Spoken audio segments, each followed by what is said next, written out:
How would you say professionally you're different now than when you're in your 30s? And I know you can do what you do for a long time, but do you see, aspects of your professional career differently now than you did when you were 30, 40? Well, I used to think that my best work would be my 30s and 40s. I just thought, this is back then when I was younger. My ideas might be washed up when I'm older, but I do feel like I'm getting better and better, idea-wise. Physically, I haven't hit a wall yet, where I think, boy, I can't consider taking on this kind of job because it's really physical and all the driving and all the holes. I'm not there yet, but there will be a lot of days where I'm on a scaffold all day long and I'm beat up at the end of the day. And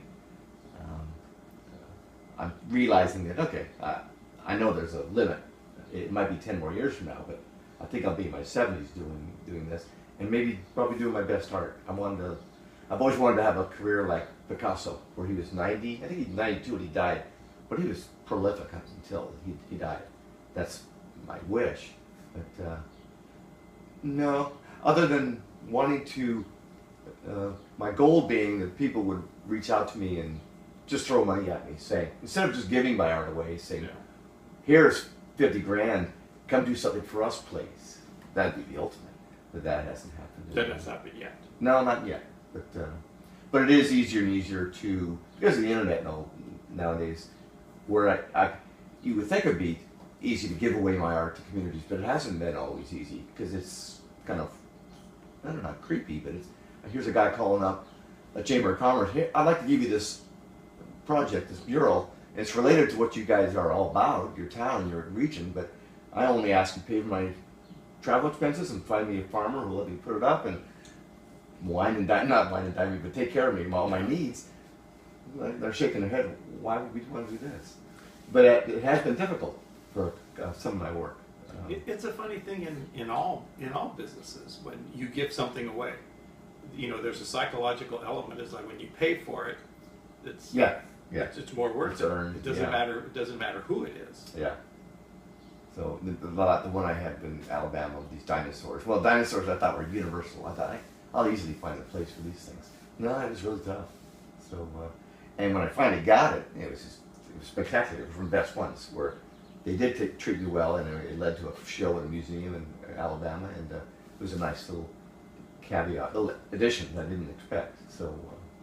In addition to your physical description that I read on your website, one of the things that it said about your art is you developed that you felt saturated, like you had saturated the area, and that you wanted to move out. Yeah.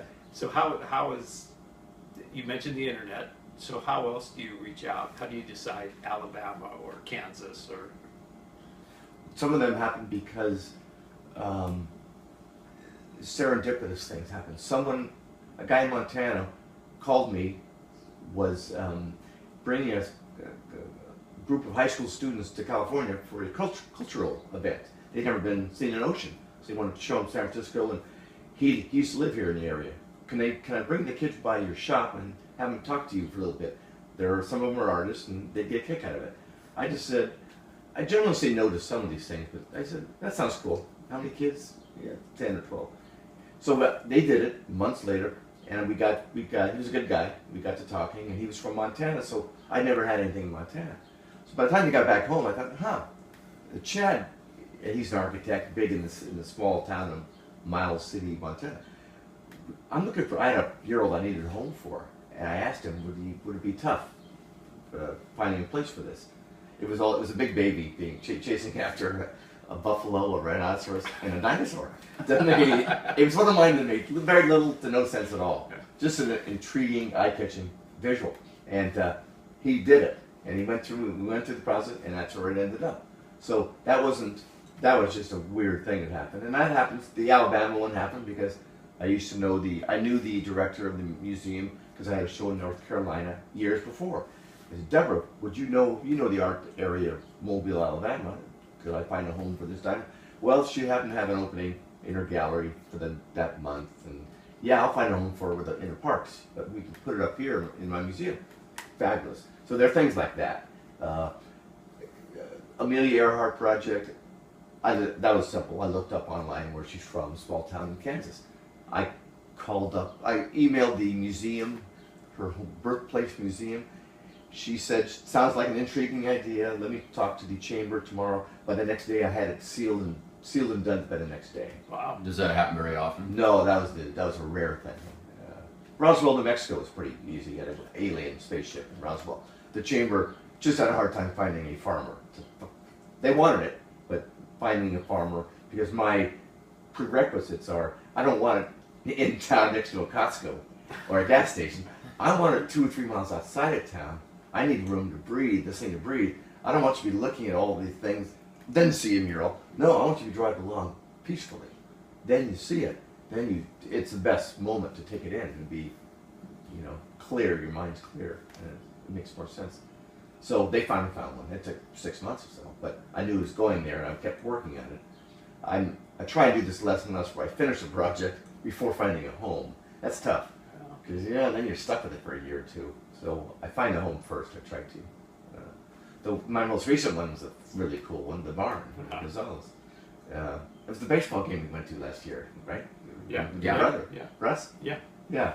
So the best thing is that you guys were detectives for me. You were trying to figure out who owned the damn thing, and it turns out that I knew the guy well, and his daughter ran on my relay team and Big Sur Marathon, and I just wanted to paint the barn for free. I was going to do it for nothing, but it ended up being a commission, not a real large paying commission, but a decent amount of money, and they gave me carte blanche to design it how I wanted, as long as these 2 figures and a tractor could be in it. That's all that matters. These 2 guys and a tractor.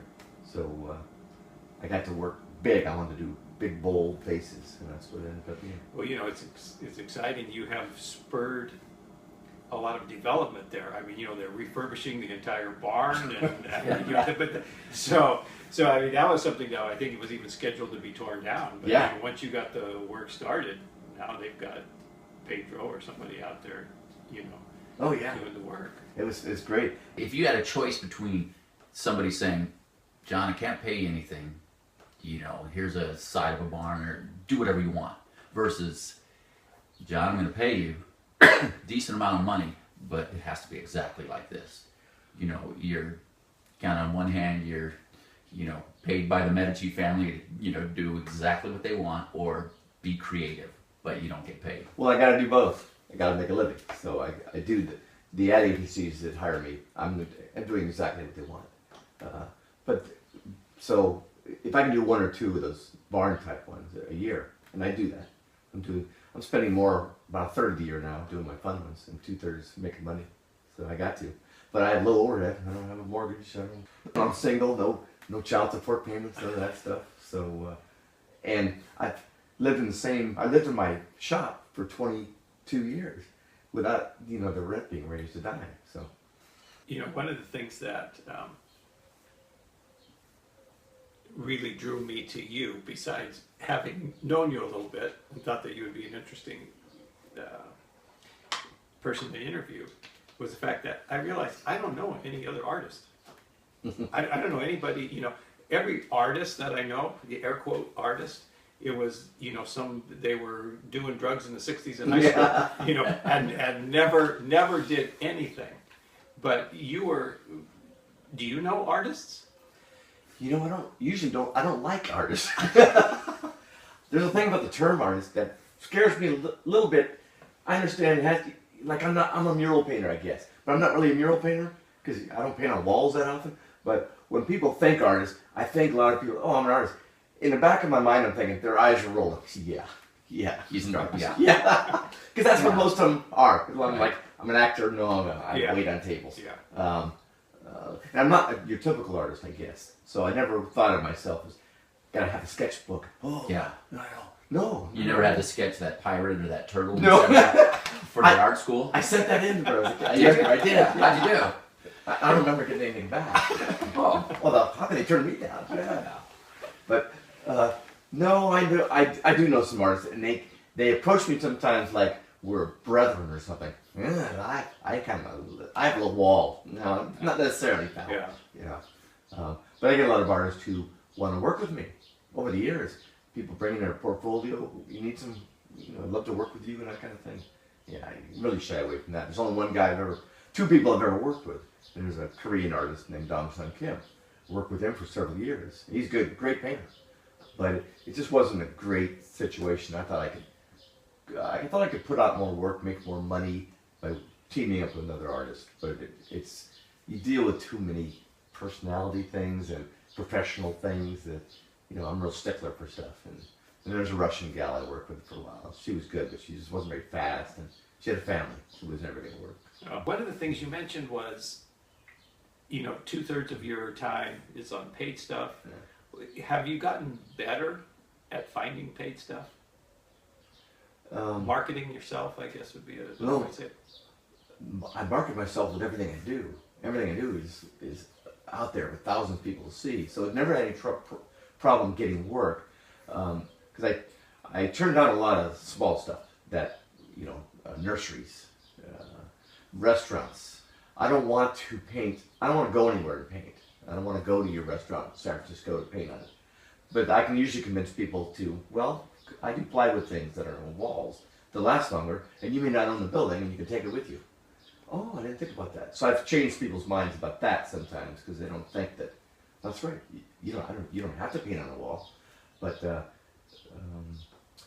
no, there are some winter times are sometimes a little slow for me, but I always if I hook up with one ad agency, that's pretty good for a long stretch. You keep you busy with other clients. Those are the best ones. But I do repeat stuff. I'm going back to the Fresno area. What's the town? Near Visalia. I did one of a tomato farmer 15, 20 years ago. Well, there's a guy who passed away, and his wife wants me to repaint the painting I forgot his first name. He's holding a tomato. And it's in front of his ranch, and so all his neighbors see it. It's not on a highway or anything. So that's my next job. So I occasionally have to redo things if they're sentimental to someone. Because I usually just think, you get 15, 20 years out of it, that's good. Yeah. And I don't want to mess with that anymore. But and now I'm getting old enough that almost everything I do now from here on out is going to outlive me. And I find that's even better. Yeah, not to mess with it. Don't call me back. I think that every time I buy a pair of jeans. I think I bought my last truck. I'm pretty sure of that, last one I had for 17, 18 years. Here I'm 62. If I get 15, I'll be in my late 70s. I'm not hauling stuff around in my late 70s probably, so. Well, the idea of people coming to you and wanting to work makes a lot of sense to me because of just the difficulty. Again, we don't know artists. What do we know? We know people who do art and are waiters or, like you said, with actors. And so it makes sense. Well, I'm going to go to somebody who's established and they'll have work for me and I don't have to go find this work. So am I hearing you right that you've gotten better at finding work and part of it is because of what you've already done, that people know you? No, it's at this point, I can go anywhere and people will know the area of Salinas. There are times where I'll get a call from San Antonio, Texas. We've got this idea. We understand that nobody does this we know of. We looked around, and it turns out it was too expensive. So they hired someone else, and I heard about it later that what they did was, similar, not quite the same, but it was cheaper, apparently. Yeah. So they got it. So, no, I feel that, they feel what I do is unique enough that if people are bold and want to market themselves, get their attention to their business or their company, that I'm a good way to go. As long as you do it legally, because there's a lot. You cross the line with Department of Transportation. So oftentimes, if you put my murals up, saying, Bob's Tires, make the next left. Here's a phone number. You can't do that, but you can do it subtly, and the Department of Transportation doesn't know what to think about that. So like personalized license plates. Yeah. You had this write-up in the San Francisco paper that described you as 60, slight build and balding. And I thought, well, two thoughts came to mind. I thought, that's really mean, and kind of ageist. And you know, and the other thing is, how about in shape? How come they couldn't say you were fit and you had most of your hair? I mean, Slight, that would have been Yeah. that would have been more fair. But some of a lot of the articles talk about, you know, they describe you marathon runner. Oh, and I don't like that. It pisses me off when I hear that. It's a lazy thing, but you know. And I'm thinking of runners saying that marathon runner my ass. No. I run a couple of marathons. It doesn't make you a marathon runner. No. So you run, you go to the gym, I go to the gym. That's the only time I run now. I hike Okay. a little bit on the weekends. Okay. Yeah. but you stay fit. Just trying to stay fit physically because I want to do this when I'm in my late 70s. So yeah, that's really the only reason. But it feels good. Yeah. Well, yeah, you do want to stay in shape, and you've always been somebody who, I'm not saying we work out hard, but No. you've never been a person who's out of shape. I've described as out of shape, or no one would ever say John's really let himself go. No, yeah. I even fear about it. Yeah. Well, it's funny you say that because you're one of my heroes. I don't know if you know that. I may have told you this before, but you know we ran running the Big Sur relay, and I don't know how long it had been since you'd seen me, but you had said, "Hey, Lee, you're looking. You know, you lost a few pounds. You were getting a little chunky there." Did I say that? Yeah, and I thought, and damn it, I wish somebody else would have told me before I lost the weight, because I mean that's one of the things about getting older. It's so nice to hang out, to go to class reunion or something like that, because just by comparison you look good. Yeah. The bar is That's all so that low. matters. Yeah. I can't imagine I said that to you. Not even knowing you that well. But you were saying it in a very complimentary way. Okay. I mean, it was one of those backhand things, I see. like Boy, you look great. I didn't really. You were looking chunky, but I can't remember the word you used, but it was very clear. It's like, you're kind of letting yourself. Yeah. But people need Great that. is great. You Yeah. didn't say comparatively great. You said you look great. Right? You should take that. your breath is fresher now. Yeah. It's less hideous. How about again? This is our target market here. The niche we're after is 60ish and older. AARP, yeah. Kind of AARP. But so one of the things we talked about being fit, and you said I stay fit to be. Well, you've already said you don't date anymore, so it is not for that. But how about another thing that comes up with as we get older is mental health. And one of the things, being an artist, being an entrepreneur, and that was kind of one of the reasons for asking you the question about, is it difficult to get business? Because you're an artist, but you're a business person. You have to go out and sell, and that's a pretty up and down thing emotionally. Like, geez, I haven't sold anything for forever. I mean, how is your? I don't want to say how's your mental health, but I'm just asking you, kind of, is it easy to keep an even keel, or? Yeah. No, it's, there's no, I don't want any scale of, because people want a price like right away.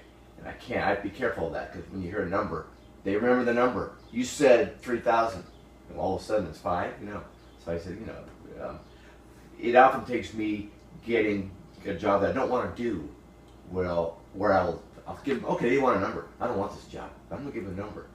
Just to get rid of them. Yeah. Well, sometimes that sounds reasonable, and I'll end up doing the job.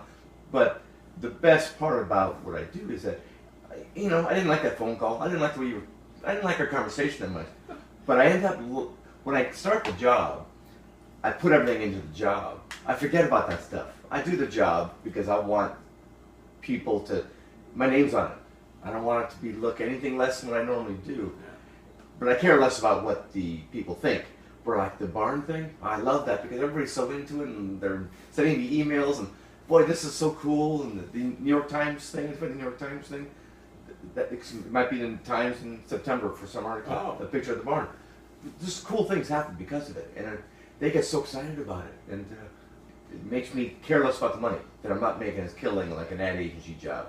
So, but there are times when things are slow. I don't stress about it. What I'll end up doing is I will do things for free. That'll give. There might be someone who's just had a baby. Liz Eldridge's daughter had a baby up in Portland, and I asked her if she wanted, for her nursery, she wanted a little painting. So I'll be benevolent then, and so I'll do, because I don't want to do nothing. I can't sit around and do nothing, so I'll do free paintings. So then all of a sudden, I get a call. Then all of a sudden I'm busy for another 4 months. So it's the work that keeps you. I got to. It's almost an addiction. It really is. I can't sit around doing nothing. Yeah. Has there ever been a time in the last 20 years where you had a period of time where you didn't have anything? Yeah. 2 weeks, a 2 week stretch. And sometimes they're waiting for models. Sometimes they're waiting for a date. Yeah, and my shop will get really clean. I'll do things that I've been thinking about doing that I hadn't done in a long time. Stuff like that. But I don't stress about it because I know the phone will ring. So I don't worry about it that much, yeah. Is that different now? Or you always had that feeling? I mean, and I'm going to go back to your folks. I don't know how your folks felt. You said, I'm going to be an artist, or I'm going to do murals, or I'm going to do whatever. Has it changed as you've gotten older? You know yourself better, you're more confident, or? Yeah, I'm more confident. I think ever since I started doing these in like the 90s, I think I'm pretty humble, but I'm pretty confident. And I get enough feedback I have a job that I get feedback all the time. So it's always there. It's a nice little pat on the back all the time. So that keeps me going, that I don't stress about stuff. And I think I would stress if there was a time I was going to buy a barn and live in it and fix it up, make it a cool old barn. But it was professional and cool on the inside, and made it perfect for a working condition. And it was when the housing market, 2007, everything burst. I would have been dead. I would have been owed money. I would have had lost the place. But I was searching for land and all that. I was delusional, as a lot of people were, and unfortunately, I never did. So people still ask me to this day, "What happened to your barn?" I don't have the money because I'll spend. I have a little bit of money, but not much. I spend enough to give the stuff I give away. I lose thousands of dollars giving away my projects. But I love doing that. That's what's important to me. So when I die and I don't have any money, I don't care. There's no one. I guess there's a little fear of having a stroke in 72. And is there anybody on your will that'd be sad to hear that right now? No. Good. I have a will, but no, there's nobody. People at my will, they don't even know their names on it. Actually. One thing I've never asked you, and probably because you've been a friend of mine, I never thought of you as an artist. People say all the time, "Oh, do you know John Cerney? He's an artist." Yeah, I guess he is. I just don't think, because I've known people before they did stuff professionally. But at what point? Because I think of you were in the ag industry and you were making really good money, and you kind of gave that up for something that you didn't know if you could make a dime. When did you know you were really good? When did you know that, hey, I can do this? It was probably when I was in LA. When I first took the leap of quitting produce and going to LA doing some portrait drawings for writers for a TV show. It was a gig that was thrown on me by another artist friend of mine who gave me my start by throwing me some crumbs that she didn't want to do. And I sweated and I wasn't sleeping. I was going to get busted for charging this exorbitant amount of money for a drawing. I never made that much money. It's like $1,000. I never made more than $300 for a drawing. So I was going to get in trouble. I put everything into it, and they loved it. I got more work from the other writers in the show, led to other work, and I was on a roll then. I thought, okay, I guess I can do this. But it was kind of, it was kind of a solitary, kind of a lonely existence, because I was in my apartment all day long down in LA, just drawing all day long. I wasn't even going to the gym then. I was doing nothing, but just drawing. But I was getting confidence as an artist. I could draw. I knew I could draw. And then I took a leap and started doing this mural stuff. And it really took me a long time to understand things like color. That even still, that's my weakest area is color. So, sometime when I started doing these giant cutout paintings and people started calling me for work, I felt pretty good about that.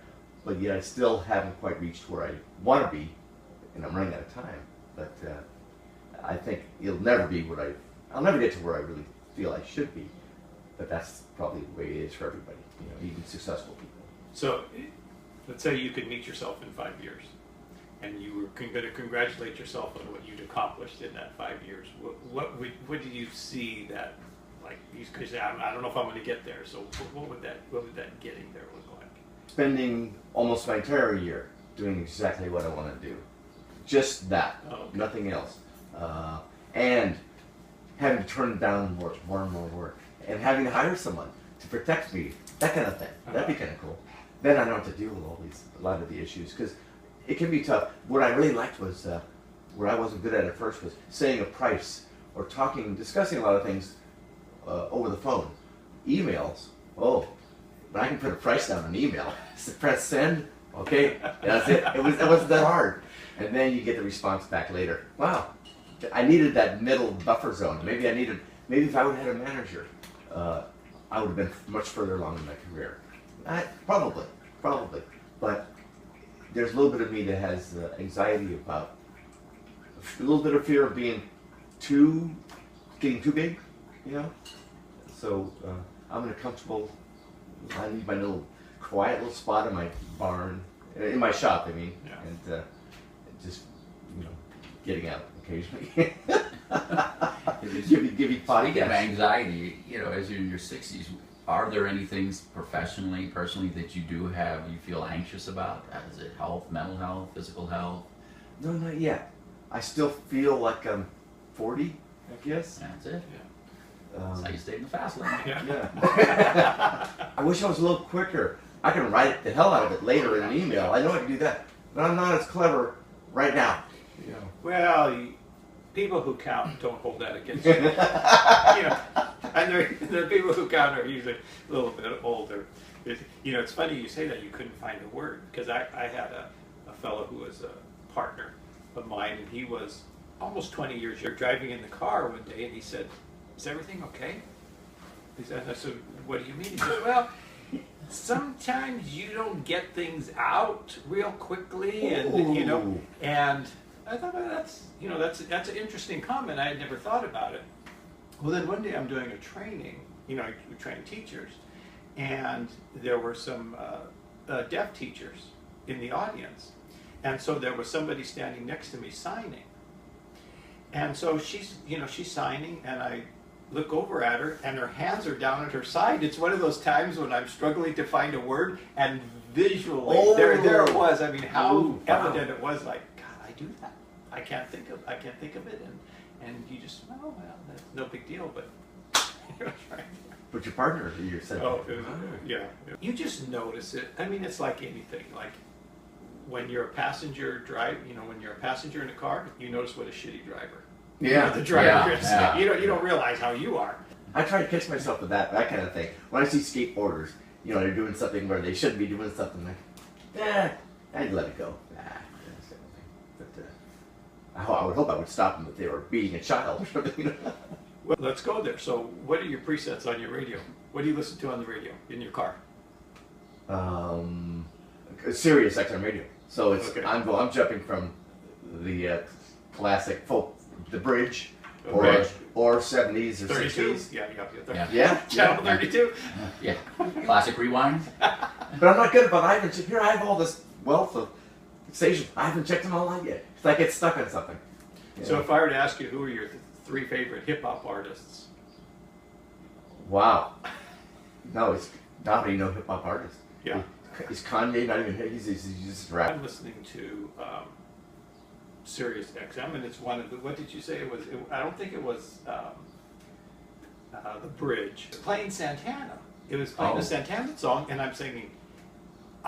This is one of Santana's newer songs. You know how it always has the date? Oh. 2000. I mean, Wow. it was It Rob was Townsend. 2000. Rob Townsend. Oh, yeah, Smooth. yeah. Smooth, yeah. I think, wow. I think that's recent. That's so. Yeah, I don't buy. I buy CDs occasionally out through Amazon. But I don't buy many. But I get stuck. I have about 200 or 300 CDs, so I listen to CDs while I'm painting, and they're all over the map. Al Stewart to Nat King Cole, Sinatra, Tony Bennett, or opera sometimes, or Oingo Boingo. Ooh. Do you know if your friends tell a story about you? Is there a story that? Oh yeah, I know John Cerney. Is there a story that they tell that you know of, or that kind of exemplifies I think I probably get abuse, and rightfully so. That I'm always a step or two behind a lot of things technically in the technical world, iPhones and all that. Like I've got an iPhone that could do so many things. I don't use 99.5% of them. I just use the things that mean something to me. So Kent Urbanus and Pat doesn't do it to me, but I'm sure they do it behind my back. But Kent Well, that's the best way to do it, as far as I'm concerned. It would hurt your feelings to do it to your face. No, but I deserve it. But actually, I think I can take it. I can take criticism because I know my weak points. But yeah, Ken will get frustrated with me. But it's just, if it doesn't mean that much to me, I don't care that much. Yeah. If it means something to me, I'm all over it. But yeah. But see, you can say, well, I'm an artist. You know, you don't have to go to, oh, shit, I'm 62, you know, I use that occasionally when it comes to money things. Yeah, as being an artist. Yeah. I don't have a budget, but yet, damn it, that's the confidence I have. I'm not worried. I'm going to get some checks. The checks are going to come in. I'm not worried about it. So, but yeah, no, I'm weak in a lot of areas. But stories, yeah, there's a lot of stories in my younger days. Yeah, as a high school even. Yeah, I was nerdish. Without a doubt. Have you had any of those experiences where you feel like all of a sudden you realize, yeah, 60 is different? They find out what I do because my stuff is so public. So I was on Facebook for a while and I got out of it because people were just wanting so much, and I couldn't handle it. Emails are fine with the people that I care about, but I will get the stray email. Are you the same John Cerney, high school, da da da? And they might be thinking about my brother, Phil, because he was more artistic back then than I was. And so I reconnect people that way. But as far as the physical thing and the age thing, no, I'll see other people. Like the one job in Oklahoma was a gal I knew in high school and hadn't seen her in 40 years. And wow, that was a little bit of a shocker seeing her. But no, most people say you look just the same. I know they don't, you know. Yeah, well, when we get together playing golf, we aren't talking about my projects. We're just talking about... Hopefully. We're talking about whatever's going on the golf course. Yeah. Or making fun of people. Yeah. I mean, I can't think... Well, I mean, I couldn't even have a conversation with you about art. We're not going to get together and you're going to, tell me about mixing colors and all the different layers it takes to make flesh tone. That's lost on me. So it's the things that we have in common. We don't have that in common. I don't tell you about my lessons in school. No. I'm not going to get together and tell you about, No, but I'd be curious occasionally about what you were doing, like the video class. I want to know about kids and relationships. Because I run into him a lot of times, ex-students now over here all the time. Mr. Brennan, he was a student of his. And he's well loved as a teacher. Yeah.